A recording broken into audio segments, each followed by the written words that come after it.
데일리 브리핑. 네, 오늘 데일리 브리핑 시간에는 전 세계가 집중하고 있는 소식이죠. 이 한면택 워싱턴 특파원과 이야기 나눠보겠습니다. 특파원님 안녕하십니까? 네, 안녕하세요. 워싱턴입니다. 네, 윤석열 대통령 탄핵 소추안이 국회에서 가결된 데 대해서 이 미국에서는 좀 어떤 반응들을 보이고 있습니까? 네, 공식적인 반응을 보면 엇비슷하고 그게 그 말 아닌 것 같이 얘기하지만 실제로는 상당히 숨은 맥락이 있을 텐데요. 네. 그만큼 미국의 조야 또 언론들 모두 촉각을 곤두세우고 바라보고 있음을 알 수가 있는 것 같습니다. 먼저 언론들이 즉각 현지 특파원 발로 보도를 하고 또 얼마나 이제 세세하게 보도를 하고 있는지 보면은 알 수 있었는데요. 뉴욕 타임스에서는 한국의 시위대들, 특히 탄핵 찬성 시위대들이 부르는 노래가 있었는데요. 그게 메리 크리스마스 성탄절 그런 가사, 그거를 개사한 것을 봐갖고 맨 처음에는 이제 탄핵이 답이다라고 했다가 지금은 이제 파면이 답이다라고 또 바꿔서 부르더구먼요. 네. 그것을 뉴욕 타임스는 링크까지 걸어놨습니다. 그러다 보니까 그럴 정도로 어찌 보면은 상당히 놀라는 모습을 보여주고 있습니다. 대통령의 전격적인 계엄 선포에 누구나 다 충격과 놀라움을 충격을 받았었는데요. 그것을 풀어나가는 과정에 대해서도 상당히 놀라움을 금치 못하고 있는 그런 분위기를 미 언론들도 전달하고 있고 또 미국의 행정부, 정부에서도 얘기하고 있고 또 겉으로 얘기 안 했지만 그걸 모두 다 정보부처에서 파악해서 세세히 보고하고 분석하고 전달하지 않겠습니까? 네. 그러다 보니까 정말로 보이지 않는 이 우방국 한국이지만은 그만큼 이 민주주의가 어느 정도로 시험대에 오르는 것이기 때문에 상당히 촉각을 곤두세우고 예의주시하고 있는 것이고요. 대부분은 이렇게 평화롭게 그래도 이것을 일단 계엄을 막아낸 것부터 시작해서 탄핵을 가결하고 또 아직은 끝나지는 않았지 않았습니까? 이제 헌법재판소의 그렇죠. 파면이냐 아니면 또 회생이냐 이것을 하는데 길게는 6개월이지만은 그거보다는 좀 빠를 것 같은데요. 그래도 그때까지는 이제 정치적 혼란이나 그런 헌정 위기가 계속될 수밖에 없다라는 그런 점을 미 언론들도 지적을 하고 있습니다. 그럼에도 계속 그 얘기 나오는 것은 행정부나 그 다음에 또 미국의 언론들이 얘기할 때 리질리언스라고 그러거든요. 그만큼 한국 민주주의와 법치, 룰 오브 로우에 대한 회복력이 아주 매우 강하다는 점을 계속 보여주고 있다. 그렇게 이제 유혈 사태를 일단 막아냈다는데 그 다음에 이것도 계엄도 해제시켜버리고 또 그렇게 무리수를 둔 대통령을 탄핵을 하고 아마 이제 군까지 출동한 군까지 막아서서 시민의 힘으로 또 국회의원들이 이제 마지막에 또 탄핵을 가결한 이런 일련의 절차가 다 민주주의와 또 법치에 의해서 지금 진행되고 있다라는 점을 매우 높이 평가하고 있는 그런 분위기입니다.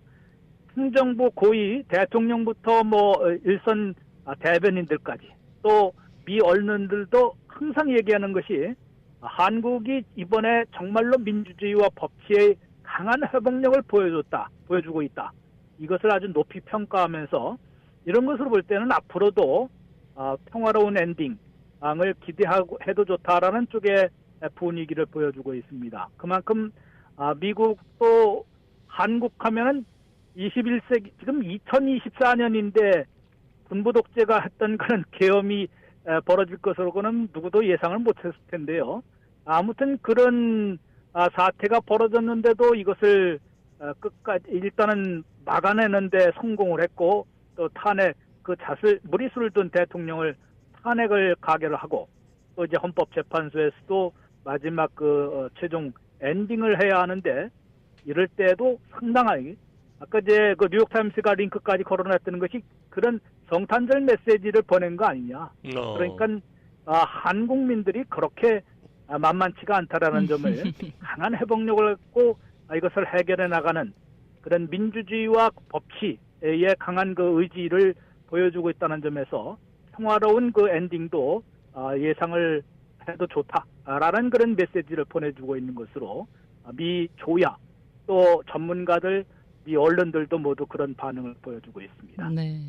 자, 이런 상황에서요. 사실 한국의 정치나 뭐 군사와 관련해서 미국의 영향력을 많이 끼치고 있는 거가 우리 한국 역사의 현실이잖아요. 그런데 네. 바이든 행정부가 한국 민주주의와 법치의 회복력을 보여줬다라고 평가를 했습니다. 이게 이제 외교적인 표현일 텐데 바이든 행정부가 말하는 한국 민주주의와 법치의 회복력을 보여줬다라고 평가한 이 내용의 내면에 숨어 있는 내용은 어떤 게 있을까요? 아무래도 뭐 이렇게 평화적으로 일단 진행되고 있다는데 특히 그 민주주의가 훼손당하지 않고 또 탄핵안 그 가결하는 것도 그런 그 법치에 의한 법에 따른 그런 그 해결책이 일단 작동하고 있는 거 아니냐. 상당히 안도하고 있다는 얘기가 되는 것이거든요. 네. 계엄이 선포했을 때는 정말로 판단차고 뭐 이런 노골적인 외교용어답지 않은 그런 노골적인 그 비판까지 나왔지 않습니까? 그렇죠. 그런데 조 바이든 대통령이 이제 한덕수 대행과 전화 통화를 해서도 이제 그런 한국 민주주의와 법치의 회복력을 평가를 하는 대목과 또 한미 철통 같은 한미 동맹을 재확인을 하고 한국민들을 아주 끝까지 지지하겠다. 그 다음에 한미 안보공약, 미국의 한국을 방어한다는 그런 안보 공약에는 전혀 흔들림이 없을 것이다라는 점을 재확인해 준 것만 해도 이렇게 이제 강한 최고의 표현이라고 할 수도 있고요. 네. 아까 말씀드린 대로 이게 이제 미국의 시스템을 좀 잘 아셔야 되는데요. 어떻게 보면은 어떤 사안이 있을 때 미국의 대통령부터 국무장관, 국방장관, 나아가서는 백악관 국가안보회의 NSC 대변인, 국무부의 대변인, 국방부 대변인 거의 표현이 같습니다. 그런 것을 어떻게 나오느냐면요. NSC, 지금 좀 바뀌었는지 모르겠지만 제가 있을 때 보면은 알아보면 바로는 NSC의 그 백악관 국가안보회의에 시차가 있으니까 24시간 가동하다 보면은 과장급들이 밤새 이것을 지구촌에서 돌아가는 거. 네. 이런 정보나 첩보 이것을 다 수집을 합니다. 네. 그때 언론 반응까지도 다 들어가고 이걸 보면은 한국 서울에 3cm 눈이 왔는데 완전히 교통이 마비됐다는 것까지 다 파악을 하고 있더구만요. 예. 이런 것을 하고 문장을 만드는 겁니다. 어떻게 대응할 것이라는 미국의 입장이 뭐라는 것을 문구까지 만들어갖고 각 일선 대통령에까지도 보고가 되니까 대답이 똑같습니다. 거의 한두 자 빼놓고는 단어 한두 개를 빼놓고는 모두 똑같게 나오는 아주 일사불란한 그런 대응을 하고 있거든요. 이런 것으로 볼 때도 분명히 그 이면에는 말 그대로 미8군에는 정보부대가 있습니다. 네. 주한미국 대사관에도 정보 담당자가 있을 거 아닙니까? 네. 그렇죠. 그다음에 대사가 그렇고 이렇게 하다 보니까 CIA 있고 각종 그런 정보 파트들이 밤새 움직여서 지금 24시간 또 도감청을 다 하지 않겠어요? 그렇겠죠. 이런 것을 다 취합해서 나오는 것이기 때문에 이 한 단어에 숨어 있는 맥락을 보면은 미국은 모든 것을 지금 감시하고 파악하고 있다. 심지어는 말은 못하지만 도감청까지 다 포함하는 거 아니겠습니까? 그러다 보니까 이런 시절에 어떻게 계엄을 선포하고 성공할 것으로 바랐느냐라는 그런 비아냥의 소리도 아마 포함되어 있을 것으로 보이고요. 그만큼 윤석열 대통령이 너무 이건 좀 오판을 하더라도 미국을 만만히 본 거 아니냐. 심지어는 이번에 아직 확인된 건 아닙니다만은 북한군의 소행으로 해서 또 북한의 어떤 도발을 갖다가 유도를 해서 한다는 이거에서는 미국이 참지 못하겠거든요. 그러니까 미8군이 평택에서 서울로 출동할 준비까지 있었다는 또 이제 맞아요. 어떤 한국 정치권의 증언까지 나오는 것을 볼 때 앞으로 이게 어떤 방향으로 더 이제 터져 나올지는 누구도 모릅니다. 그러다 보니까 미국은 어떤 이른바 다섯 개 나라 같은 앵글로색슨족의 5개 나라를 이제 그런 제외하고는 나머지는 동맹이라도 다 감시 대상이거든요. 네. 다 어떻게 보면 적으로 볼 수 있는 거이기 때문에 그렇게 아주 상당히 이 민주주의를 훼손시키는 행위, 또 그런 폭력적인 그런 사태로 비화되는 것만큼만 반드시 막아내고, 심지어는 이제 북한이 그런 오판에 의한 도발까지도 다 막아내야 되는 그런 이제 임무를 사명을 갖고 있기 때문에 그렇게 만만하게 이제 한국 사태를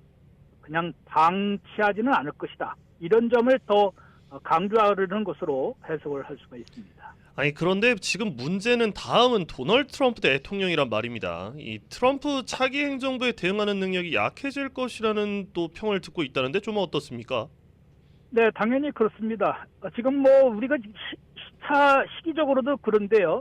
지금 사실은 이제 트럼프 2기 출범에 대응해서 한국 정부나 한국 기업들이나 여야 할 것 없이 정말로 일사불란하게 로비도 해야 되고, 심지어는 이제 트럼프 측과 손을 한번 어떻게 이제 접촉을 할 수 있을지 이 고민을 해야 되는 시기 아니겠습니까? 그렇죠. 왜냐하면 트럼프 차기 대통령도 벌써 한국에 대해서도 얘기하는 것이 관세가 지금 중국이 60%라고 그러지만 한국의 모든 미국 수입품에도 10 내지 20%를 매기겠다는 거 아니겠습니까? 네. 또 관세 장벽을 어떻게 할 것인지 이런 대응도 있고, 또 바이든 행정부 시절에 133억 달러인가요? 그렇게로 엄청나게 투자를 했는데 지금 혜택은 하나도 못 보게 생긴 그런 위기를 지금 맞고 있는 거 아니겠습니까?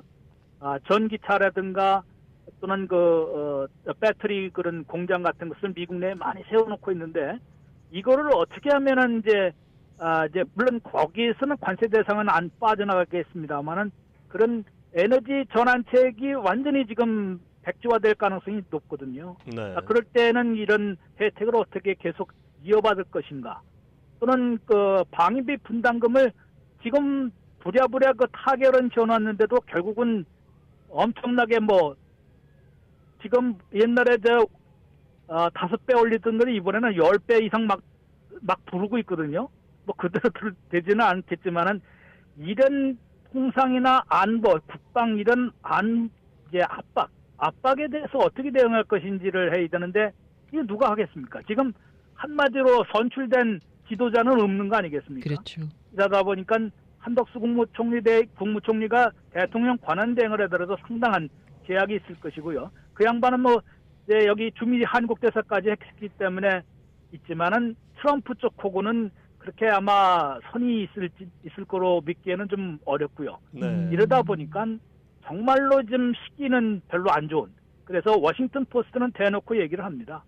트럼프의 이런 압박에 대응할 한국의 대응 능력, 신속하고 얼마나 적절하게 대응할지 대응하는 그 능력은 상당히 약해질 것 같다라고 지적을 하고 있습니다. 그만큼 이거는 어느 정도 감수를 해야 되는데, 이걸 빨리 당기려면은 헌법재판소의 판결이 최종 결정이 좀 앞당겨서 나와야 되지 않겠느냐. 그 다음에 새 대통령, 만약에 파면이 된다 그러면은 새 대통령도 빨리 60일 이내에 빨리 선출을 해서 새 정부로서 이게 윤석열 대통령이 회상을 한다 그러더라도 이게 되겠습니까? 그 지도력은 이미 완전히 상실한 거나 마찬가지이기 때문에 새로운 출발을 해야지만 트럼프 2기에 대응해 나갈 수 있을 것으로 예측이 되기 때문에, 아무튼 이런 마지막 엔딩, 최종 엔딩도 일단 첫 번째는 평화롭게 엔딩을 해야 되겠고요. 또 그 결과도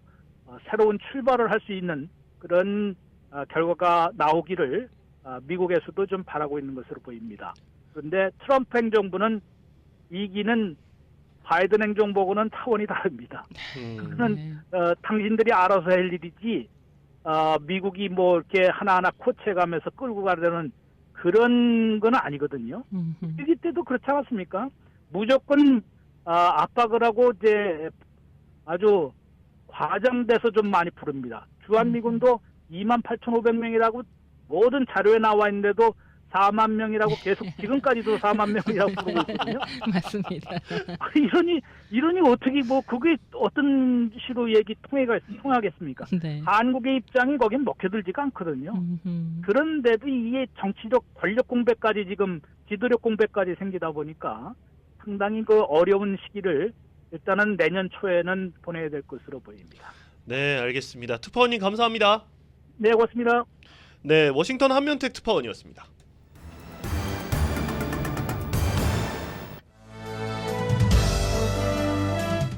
인사이드 아메리카. 네, 미국민들의 미래에 대한 평가가 점차 개선되고 있습니다. 이에 따라 이른바 바이브 세션도 끝났다는 평가가 나왔습니다. 미 국민들은 전반적으로 첫 번째보다는 두 번째 트럼프 대통령 임기의 경제 전망에 대해 더 낙관적이라는 여론조사 결과가 나왔습니다. 남가주 주택 가격이 4개월 연속 하락한 것으로 나타났습니다. 그럼에도 불구하고 일부 경제학자들은 잠재적 바이어들과 셀러들은 앞으로 주택 가치가 폭락할 것으로 예상해서는 안 된다고 말합니다. 박형윤 기자와 함께합니다. 안녕하십니까? 네, 안녕하십니까? 네, 일단 소비자들은 자신의 재정 상황에 대해 점점 더 낙관적인 생각을 갖고 있다고 하네요. 그렇습니다. 뉴욕의 연방준비은행 새 보고서에 따르면 네. 1년 후에 자신의 재정 상황이 나아질 것으로 기대하는 미국인들이 얼마나 되는지 알아봤는데요. 11월 지난달 그 비율이 37.6%로 뛰어올랐습니다. 이건 코로나19 팬데믹이 시작되기 직전인 2020년 2월 이후 가장 높았던 수치입니다. 컨퍼런스 보드의 소비자 신뢰 지수를 보더라도 지난달 상승해서 2023년 지난해 7월 이후 최고 수준을 기록했습니다. 네, 남 얘기처럼 들리는데요. 자, 다른 조사를 보더라도 확실히 재정 상황에 대해서 낙관론이 높아졌다고 볼 수 있다고 하더라고요. 네, 경제 전문 매체 CNBC가 최근 실시한 여론조사 결과 절반 이상인 51%는 개인 재정 상황이 더 나아질 것이라고 답했습니다. 이건 트럼프 대통령 당선인이 2016년에 당선됐을 때보다도 10%포인트가 더 높아진 수치입니다. 네. 그런가 하면 또 뱅크레이닷컴의 최고 재무 분석가도 최근 몇 주간 낙관론이 확실히 증가했다고 말했는데요. 실제로 이 지난달 뱅크레이트에서 실시한 여론조사에서 미국인 절반 가까이 44%가 2025년 내년에 개인의 재정 상황이 좋아질 것이라고 믿었고요. 이 중 14%는 그 상황이 상당히 좋아질 것이라고 답했습니다. 자, 그런데 최근 몇 달 동안 이뤄진 다른 조사에서도 이 미국민들의 저축을 늘리는 것부터 빚을 갚는 것까지 이 주요 재정 목표를 향해서 진전을 이루고 있는 것으로 나타나지 않았습니까? 네, 인파워가 지난 9월 실시한 조사를 보더라도 미국인 절반 가까이는 빚을 다 갚았다 하고요. 네. 39%는 비상기금까지 마련했습니다. 그리고 32%는 은퇴를 위해 저축을 하고 있다고 밝혔고요. 그런가 하면 미국인 약 60%가 재정적 목표를 달성할 수 있다는 자신감을 갖고 있는 것으로 조사됐습니다. 네. 네. 새해가 되면 뭔가 상황이 좋아질 거다라는 희망을 갖게 되잖아요. 네. 그래서 그렇죠. 그런 희망사항, 그냥 막연한 희망사항이지 않을까라고 생각을 했었는데 이런 그 낙관적인 조사 결과를 뒷받침하는 게 또 있습니다. 고용 통계가 또 있네요. 네, 고용 통계 자료를 보면 전반적으로 대부분 미국인들은 일자리를 갖고 있고 보다 많은 급여를 받고 있는 것으로 나왔습니다. 연방 노동통계국에 따르면 실업률 4.2%로 낮은 수준을 계속 유지하고 있고요. 평균 시간당 소득도 1년 전에 비해서 1.3%가 높아졌습니다. 이 전문가들은 이게 바로 빚을 갚을 수 있는 능력이 나오는 곳이라고 말했습니다. 정말 말씀 그대로 새해가 되면 정말 기대감이 든다 이런 얘기가 나와서 그런지 또 바이브 세션이 끝났다는 평가가 나와요. 네, 이 바이브 세션은 분위기를 뜻하는 바이브 그리고 경기 침체를 뜻하는 리세션 합성한 네. 말로 미국인들의 체감 경기가 실제 경제 지표를 따라잡지 못하고 불안해하는 그런 현상을 뜻하죠. 다시 말해 경제 지표는 잘 나오는데 사람들은 자신의 재정 상황에 대해 나쁘게 여기면서 그에 대한 실질적 차이, 단절을 설명하는 데 자주 쓰여 왔습니다. 그런데 이 컬럼비아 경영대학원 여기에 브렛 하우스 경제학 교수는요, 더 이상 그러한 단절은 없어 보인다고 평가했습니다. 하우스 교수는 당초 경기 침체가 예상됐었지만 미국은 침체를 피했다고 말하면서요, 주식시장 급등했고 또 사람들은 긍정적인 부의 효과를 느끼고 있다고 말했습니다. 여기에 더해서 이자율은 점차 하락하고 있다는 점도 짚었습니다. 네.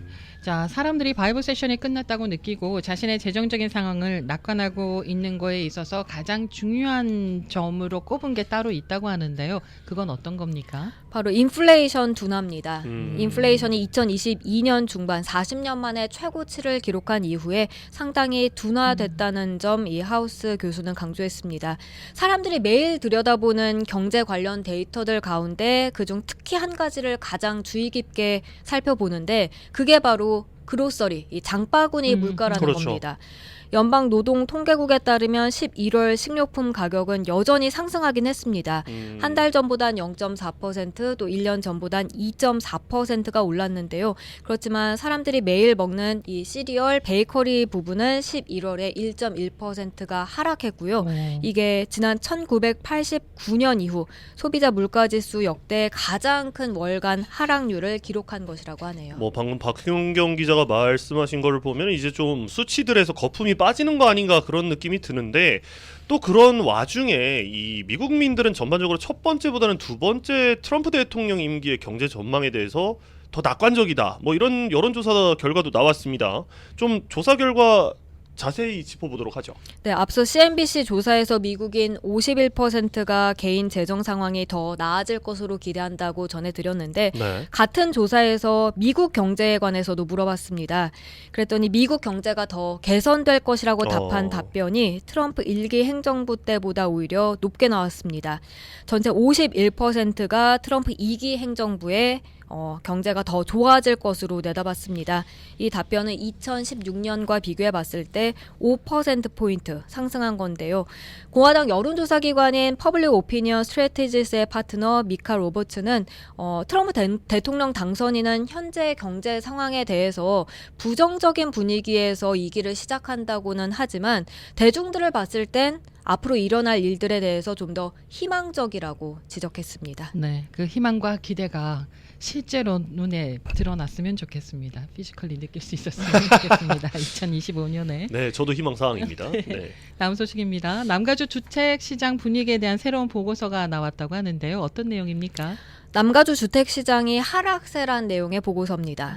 진로우에 따르면 남가주 6개 카운티의 평균 주택 가격이 10월부터 11월까지 한 달 동안 0.3% 하락했는데요. 네. 그렇게 해서 4개월 연속 하락세를 이어갔습니다.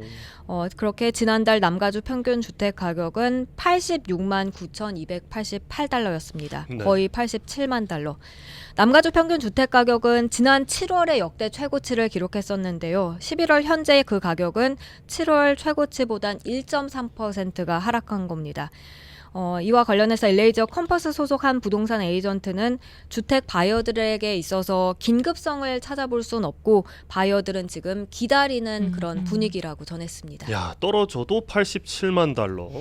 네, 그러나 저러나 남가주 주택 가격이 하락세를 보이고 있음에도 이 일부 경제학자들은 잠재적인 주택 바이어와 이 셀러들에게 구매자와 판매자가 주택 가치가 폭락할 것으로 예측해서는 안 된다고 말하고 있네요. 네, 그처럼 말하는 데는 크게 두 가지 이유를 들 수 있습니다. 네. 하나는 주택 시장이 일반적으로 가을쯤에 침체되는, 그러니까 좀 더 하락하는 분위기니까요. 네네. 계절적 영향을 배제할 수 없다는 점이고요. 그렇군요. 또 다른 하나는 주택 가격이 그렇게 하락했다고는 해도 여전히 1년 전보다는 높기 때문입니다. 그렇죠. 많이 높죠. 이 진로우의 수석 경제학자는 내년에 남가주 지역 연간 주택 가격 상승률이 좀 더 둔화될 것으로 관측하긴 했지만 그래도 마이너스로 떨어지는 일은 없을 것이라고 예상했습니다. 그래서 주택 소유자들 가운데 집을 팔기로 선택하는 사람들 늘어나고 있어도 많은 사람들이 여전히 팬데믹 기간 그때 받은 그 초저금리 주택 모기지 이자율을 포기하고 싶어하지 않기 때문에 주택 가격이 둔화해도 그렇게 많이 둔화하진 않을 것이란 점 전했습니다.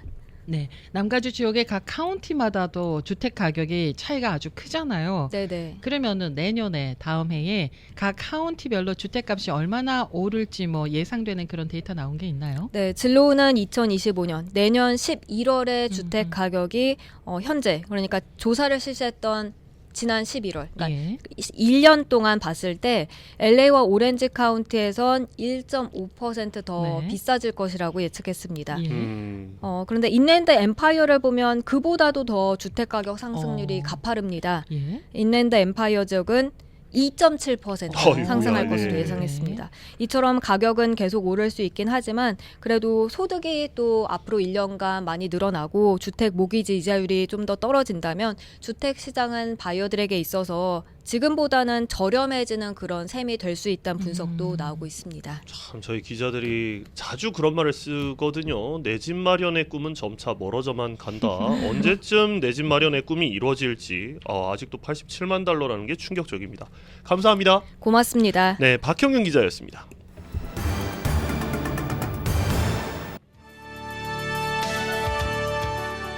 이슈 투데이. 네, 환절기 가장 많이 걸리는 감기 중에 하나가 바로 목감기입니다. 오늘은 이명빈 노년내과 전문의와 목감기 빨리 낫는 방법 알아보겠습니다. 박사님 안녕하십니까? 네, 안녕하세요. 네. 이 유튜브 채널 그러니까 99세까지 팔팔하게 이거 말씀하시는 것 같은데 400만 조회수를 기록한 영상이 목감기 영상이라고요. 이 내용이 좀 궁금합니다. 네, 특별한 건 아닌데요. 한국에서는 대부분 목감기 걸리시면은 병원에 찾아가셔서 감기약 이렇게 처방 받으시면서 봉투에 딱 여러 가지 약들이 들어있잖아요. 그렇죠. 그래서 무슨 약이 들어있는지 잘 모르세요. 근데 그걸 드시는데 솔직히 말해서 저희가 의사들이 환자를 낫게 하는 데 있어서 약은 한 20-30%고요. 나머지 7-80%가 컨디션 관리, 수면 관리, 이제 환경 관리, 식습관 관리 이런 것들을 신경을 잘 써줘야지 환자들이 목감기가 뭐 전반적으로 무슨 당뇨든지 모든 병들이 더 잘 낫거든요. 네. 그래서 그런 부분들을 제가 영상으로 만든 거였는데요. 일단 목감기가 요새 꽤 많습니다. 뭐 기침도 많이 하시고 그러셔서 제가 이번에 목감기를 좀 주제로 결정을 했는데요. 감기가 이제 처음 시작될 때는 많은 분들 좀 목이 따끔따끔 거리는 그런 느낌이 있죠. 네, 그렇죠. 네, 그때 정말 잘 잡으셔야지 오래 가지 않습니다. 이게 조금 괜찮겠거니 하면서 무리하시거나 내가 마감일이 있어가지고 어쩔 수 없이 막 조금 더 해야 돼라고 생각을 하시지만 그래도 최대한 목이 조금 따끔따끔할 때 이제 처리를 잘 하셔야 되고요. 그 처리라는 거는 회복입니다. 회복에 가장 중요한 거는 뭐 비타민, 영양제, 뭐 식단 이런 것도 제일 중요하지만 그런 것들도 중요하지만 그래도 가장 중요한 거는 수면입니다. 네. 수면을 이제 미국에서는 흔히 데이킬, 나이킬 이렇게 뭐 밤에 먹는 타이레놀 PM 뭐 이런 약들 있잖아요. 그렇죠. 네. 대부분 밤에 먹는 이런 감기약에는 좀 졸리게 하는 성분이 있어요. 안티히스타민 성분이 있는데 그거 드시고 푹 주무시는 게 가장 중요합니다. 네. 우리가 왜 약을 먹으면 7일 만에 낫고 약 안 먹으면 한 주일 만에 낫는 게 감기라고 하잖아요. 그런데 앞서 약의 영향력은 20에서 30%고 나머지는 관리다라고 이제 말씀을 하셨습니다. 제가요, 그 사이에 유튜브에 들어가가지고요, 그냥 임영빈 노년내과 목 감기 이렇게 검색을 했어요. 그랬더니 맨 위에 뜨는 게 기관지 2강 목 이물감. 그 다음 거가 기관지 제1강 목 감기 하루 만에 낫는 법 뭐 이렇게 있어요. 예, 이거 보면은 많은 도움이 될 듯 한데 저희 박사님 지금 인플루언서입니다. 무려 서브스크라이버가 17만 명이에요. 어마어마합니다. 네. 네. 그러면은 목감기 때문에요. 가습기를 사용을 많이 하시더라고요. 이 가습기 사용도 괜찮은 건지 괜찮다면 추천을 해줄 수 있는 그런 가습기가 따로 있을까요? 네네. 그 가습기가 예전에 한 4, 5년 전에 좀 미디어에서 많이 타면서 좀 질타를 많이 받았어요. 그랬었죠. 네, 그 세척 다니는 것 때문에. 맞아요. 네. 하지만 솔직히 미국에서는 그런 뉴스는 접하지 않고 너무 걱정 안 하셔도 되고요. 가습기는 항상 겨울철 때 이제 가을, 겨울, 초겨울 그때부터는 꼭 항상 밤에는 틀어놓으시는 게 좋습니다. 아, 이제 너무 공기가 건조해지시면은 목이 점점 마르고요.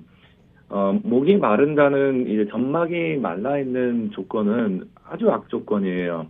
감기에 걸리는 데 있어서도요. 감기 바이러스들이 어디에 서식을 하는지를 보셔야 되는데, 예를 들어서 뭐 밖에 나갔다 오면 꼭 손 닦아라 이렇게 얘기하는 것도 손에 바이러스가 묻어 있어요. 그 바이러스가 내 주위에 가까이 있는데 더 이 랜딩, 이제 착륙을 잘하게 만들어지는 거는 건조한 environment이기 때문에요. 조금 습하게 해놓으시는 게 좋고요. 예를 들어서 여름철 되면은 습한 곳에서는 감기 안 걸리잖아요. 그렇죠. 바이러스가 빨리 죽어요. 네. 그러시고 가습기를 사용하실 때 보통 이렇게 딱 틀어놓으면은 예, 하얀 뿌연 연기가 이렇게 훅 나오잖아요. 네네. 수증기 솔직히 네. 그렇게 나오는 제품들이 있고요. 예. 아니면은 조금 더 고가의 가습기 같은 경우에서는 그런 연기가 안 보이는 가습기도 있습니다. 그런 것도 있군요. 어떻게 보면은 그 연기가 보인다라는 것은 잘 아시다시피 가습기는 이제 물을 갖다가 수증기를 만드는 건데 그 수증기가 눈에 보일 정도로 입자가 크면은 멀리 갈 수가 없습니다. 트래블을 멀리 갈 수가 없어서 네. 그런 가습기 사용하시는 것도 괜찮은데 만약에 사용하신다면은 머리맡에 놓으셔야 되고요. 만약에 입자가 안 보이는 이런 벤타 이런 것들은 한 300불에서 500불 정도 하는 고가의 가습기인데요. 그런 것들 사용하시면은 아무데나 놓으셔도 돼요. 네. 저 하나 궁금한 것이 사실 뭐 그거는 저희처럼 이제 직장인들이나 이렇게 좀 돈적으로 여유가 있는 분들은 좀 가능하겠습니다만 사실 그 뭐 유학생들이나 아니면 사회 초년생들은 가습기조차 사기 힘든 경우가 많아서 이런 감기 같은 거 걸리면은 집에 뭐 젖은 수건 걸어 놓거나 예, 저희 대학교 때는 막 그러고 그랬는데 그런 것들이 좀 효과가 있을까요? 어떻습니까? 걸어놓는 거는 네, 나쁘지 않아요. 예를 들어서, 저희도 여행 가거나 호텔 방이 좀 건조하게 되면은 젖은 수건 어쩔 수 없이 좀 올려놓기는 하는데, 맞아요. 그것보다 조금 더 좋은 거는, 만약에 끓는 물을 조금 방치해 놓을 수 있다, 그러시면은, 네, 좋고요. 네. 또, 가습기도 이제 월그리나 CVS 같은 데서 파는 좀 이렇게, 좀 너무 저가의 제품들은 분리가 안 돼서 닦기가 어려워요. 그러면서 곰팡이가 자꾸 쌓이니까요. 네네. 한국 기업이 미국의 아마존에서도 파는 미로라는 제품도 있어요. 제가 뭐 협찬 받는 건 아닙니다. 네네. 휴미디파이어 아마존에서 150불 정도로 이제 파니까요. 요거는 아주 깨끗이 다 청소하실 수 있습니다. 그 어떤 가정에서는 슬로우 쿠커 아시죠? 슬로우 쿠커. 아주 네. 저온으로 뭐 찜도 하고 막 그렇죠. 이런 거 있는데요. 거기다 물을 담아가지고 하루 종일 켜놓는 와. 분들도 계시더라고요. 저도 몰랐네요. 네, 와, 방금 너무 좋아요. 박사님께서 와 하셨습니다. 네. 네. 자, 그러면은 그래도 이제 약이 필요할 수가 있을 텐데 약국에 가면은 어떤 약을 먹는 게 목감기 특히 도움이 될까요? 네. 일단 두 개로 나누셔야 돼요. 하나는 증상 완화고요. 두 번째는 나의 면역력을 위한 거예요.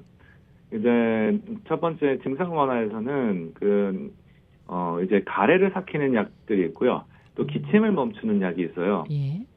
그 두 가지가 하나로 만들어져 있는 제품이 가장 편리하실 텐데요. 그게 대부분 이제 약국에서 보시는 뮤시넥스 DM이라는 거예요. 이 일반 뮤시넥스만 사시면은 이 기침을 억제하는 성분이 없습니다. 그래서 뮤시넥스 DM이라는 거 사시고요. 또 그거를 물약으로도 만들어서 만약에 물약 좋으신 분들은 그렇게 드시고 알약이 편하신 분들은 알약으로 드셔도 돼요. 네. 그러시고 네. 그거는 내가 뭐 기침을 하거나 목이 불편할 때 그런 거고요. 또 리콜라 아니면은 뭐 홀즈 이런 목캔디 같은 거 있잖아요. 용각산. 네네. 그렇죠. 네네. 네네. 이런 제품들은 이제 입을 계속 촉촉하게 만들면서 침이 계속 나오게 하면서 기침을 조금 안 하게 할 수 있는 약이 아닌 민간요법으로 치료가 볼 수가 있고요. 그런데요, 목캔디가 목에 좋다고 해서 이제 우리가 목이 아프고 나면 먹는데 목캔디가 그렇게 큰 영향력이 없다 뭐 이런 뉴스들도 나오거든요. 어떻습니까? 네, 크게는 효과는 없어요. 하지만 기침, 목감기 걸리신 분들한테 계속 기침을 하시다가 딱 하나 드리면은 어느 정도는 좀 이렇게 줄어드는 효과는 바로바로 보실 수도 있고 환자분들도 느끼시니까요. 예. 물론 얼마나 기침이 심한 거에 따라서 다르죠. 뭐 오, 네. 폐암 걸려서 기침하시는 분들한테 목감기 드리는 건 말이 안 되고. 그렇죠. 네. 네. 박사님, 사실은 이게 약을 먹을 때 뭐 저희가 처방을 받아서 먹기도 하지만 뭐 말씀하신 대로 아까 나이퀼이나 뭐 이런 데이퀼 같은 걸로 좀 그냥 저희가 스스로 이렇게 치유를 하는 분들도 많잖아요. 근데 이게 약을 먹는 기간에 대해서 궁금해하시는 분들이 많거든요. 왜냐하면 일부에서는 조금 증상이 완화되면 그때부터 약을 먹지 않는다거나 맞습니다. 아니면 증상이 없어졌는데도 불구하고 완전히 떨어질 때까지 먹어야 된다 해서 장기 복용하시는 분들이 계시는데 좀 그 감기약 복용 기간은 좀 저희가 어떻게 봐야 되겠습니까? 와, 너무 좋은 질문이시네요. 네. 시작은 내가 빨리 증상이 나타날 때부터 빨리빨리 시도하시는 게 좋겠고요. 네.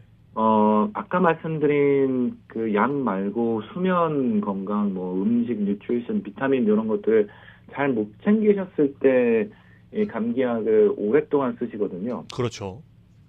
그래서 내가 감기약을 한 일주일 이상 먹고 있다, 뭐 열흘 이상 먹고 있다 생각하시면은 내가 컨디션 조절을 잘 못했구나라고 생각을 하시고 그때부터라도 바로 이제 컨디션 조절을 들어가시면은 최대한 약을 적게 드실 수가 있고요. 이런 감기약 같은 거는 솔직히 뭐 인체에 무해하다고 얘기는 하지만 그거는 단기 복용을 했을 때 그렇고요. 대부분 아까 말씀드린 졸리게 하는 성분 그런 약은 장기 복용하게 되면은 좋지는 않습니다. 이 몸을 너무 건조하게 만들고 변비가 생기고 저희가 치매를 치료하는 약에 아주 상반되는 성분이 있기 때문에 오래 드시는 건 좋지는 않습니다.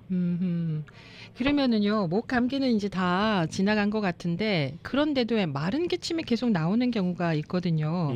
뭐 가끔 가래가 나올 때도 있고 이런 경우는 어떻게 하면 좋을까요? 참 신기하게도 이제 코로나 사태 이후부터요. 예. 많은 환자분들의 점막 상태가 좀 많이 변했어요. 그래서 이 분비가 많습니다. 콧물에 분비가 많아요. 오래 가요. 네. 그래서 한번 감기 걸리고 나면은 한 적어도 2, 3주 정도는 계속 가래가 나와요. 그 가래가 후비로 증후군이라고요. 예. 코하고 입은 당연히 연결되어 있는 거 다들 아시죠? 이제 그렇죠. 코를 뒤로 넘겨서 퇴하면서 가래를 뱉을 수 있는 것처럼 그 통로는 언제나 열려 있습니다. 그래서 그 콧물이 점점 지금 목에 쌓이게 되면서 어느 정도 쌓이면은 이 이물감을 느껴서 기침을 하고요. 그래서 그때 딱 뱉어놓은 거를 보면은 아주 투명한 점도가 있는 이제 액체가 발견이 돼요. 그거는 콧물입니다. 콧물을 잘 관리하기 위해서는 코 세척 잘 필요로 하시고요. 가래가 나오신다고 해서 그거를 다시 삼키면은 안 되고 계속 다 뱉어나신 다음에 그러면은 이제 어느 정도 기침을 안 하실 겁니다. 뱉어내야 되는군요. 네. 그 외에 약국에 가면은 코 안에 이렇게 비강 스프레이? 네. 그러니까 스프레이 말고요. 물로 헹궈내는 거 있잖아요. 소금물이라든지 네, 그 헹궈내는 것도 도움이 좀 될까요? 너무 좋죠. 네. 그렇군요. 네, 이비인후과 선생님들은 그거 정말 추천 많이 하시고요. 단지 좀 쓰기가 불편해서 그렇고, 그리고 수돗물로 하시면 안 되고요. 정수기 사용하셔야 되고요. 네. 그 연하게 소금물 타서 하는 거 괜찮습니까? 네, 꼭 타셔야 됩니다. 안 그러면 소금을 꼭 타야 되는군요. 제가 네. 맹물로 한번 했다가 죽는 줄 알았습니다. 네. 완전히 정말 아파요. 이게 물고문이구나 라는 생각이 들 정도로요. 제가 물고문이요? 팔짝팔짝 뛰었어요. 너무 아파가지고. 네, 박사님, 사실은 네. 이게 커피를 저도 그렇고 직장인들은 커피를 많이 마시는데 사실 커피를 먹게 되면은 조금 목이 마르고 입이 마른다라는 느낌을 많이 받습니다. 이 감기를 네. 먹을 때, 감기가 걸렸을 때 이 커피를 마시는 거에 대해서는 조금 저희가 어떻게 해야 하는 게 좋습니까? 좀 줄이시는 게 좋아요. 커피도 줄이시고 단 성분도 최대한 줄이시고 단백질하고 야채가 많이 필요하고요. 비타민, 미네랄들이 정말 많이 필요합니다. 그래서 아까 제가 말씀드리지 못한 거는 비타민 C를 많이 드셔야 되고요. 한 500에서 1000ml짜리를 거의 한 3-4시간에 한 번씩 계속 드시는 게 좋고요. 커피 같은 경우에서는 이뇨작용이 있기 때문에 사람을 조금 더 건조하게 만듭니다. 그렇죠. 입도 좀 건조하게 만들지만 전체적으로 소변이 많이 나가기 때문에요. 이제 커피는 조금 자제해 주시고 특히 믹스 커피는 당분이 많이 들어가기 때문에 최대한 삼가해 주시고 이제 만약에 조금 드셔야 된다 그러면은 뭐 차 같은 거 차도 이제 너무 카페인 세지 않은 것들로 해서 드시면 좋을 것 같습니다. 네. 앞서 그 가습기 추천해 주시면서 미코라고 하셨나요? 미로라고 하셨습니까? 미로요. MIRO. MIRO. 네, 미로. 네. 하나 구입하실 건가 봐요. 네. 알겠습니다. 구입할 예정입니다. 네, 알겠습니다. 박사님, 올해 이제 올해는 또 마지막 방송이에요, 우리 박사님이랑은. 그렇습니까? 네네. 아직 올해가 다 안 갔는데요. 네, 아직 다 안 아쉽습니다. 갔는데 죄송합니다. 이제 격주로 이제 가다 보니 그렇게 됐는데요. 연말 잘 보내시고 항상 감기 조심하시고요. 네, 너무 감사합니다. 네, 내년에 또 뵙겠습니다, 박사님. 네, 새해 복 많이 받으세요. 네, 감사합니다. 고맙습니다. 네, 이명빈 노년내과 전문의였습니다.